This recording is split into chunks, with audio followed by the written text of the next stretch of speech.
copper prices are likely to stabilize in the coming quarters despite a recent surge in the red metal's value, analysts have predicted. 3-month copper futures on the London Metal Exchange (LME) broke the $6,000 a ton threshold by the end of June, a far cry from its low of around $4.626.50 at the height of COVID-19 fears in March. On Monday, 3-month copper on the LME gained 1.2% to trade at around $6.088 a ton, Reuters reported. However, according to experts at Citi, the metal, often seen as a bellwether for the general state of the global economy, could be overvalued going into the third quarter.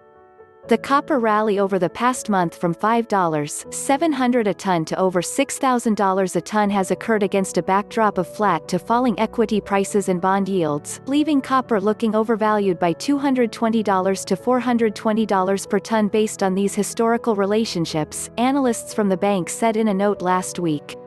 Overall, we stick with our very near-term point price target of $5.750 a ton versus spot of $6.050 a ton, though we see a window for a pullback as the 2 to 4 weeks, and ultimately we recommend buying on dips.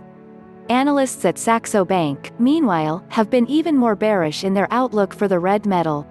They argued widespread beliefs that the economy will return to normal within the next few quarters will most likely turn out to be wrong.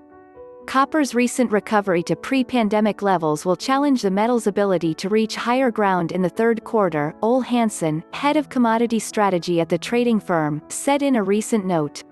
A recovery in Chinese demand combined with supply disruptions at mines in South America were the triggers that finally forced speculators back into long positions following the break above $2.50 per pound.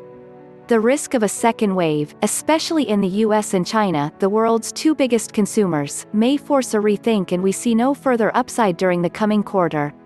Eleni Joannides, principal analyst in Wood Mackenzie's copper team, told CNBC that the consultancy was forecasting stronger demand for copper in the second half of this year as economies and industries restarted. However, she noted that question marks remained around the degree to which the economy would bounce back before the end of 2020. There's a whole slew of the population out there that is either furloughed, is losing their job, or doesn't know what's going to happen to their job, so the risk is that they're not going to be going out into the market buying some of the big-ticket items that contain copper, she explained in a phone call. So there's a concern that whilst demand should, in theory, pick up, it may not pick up to the degree that we expect because people aren't going to go out there and buy a new car or a new washing machine.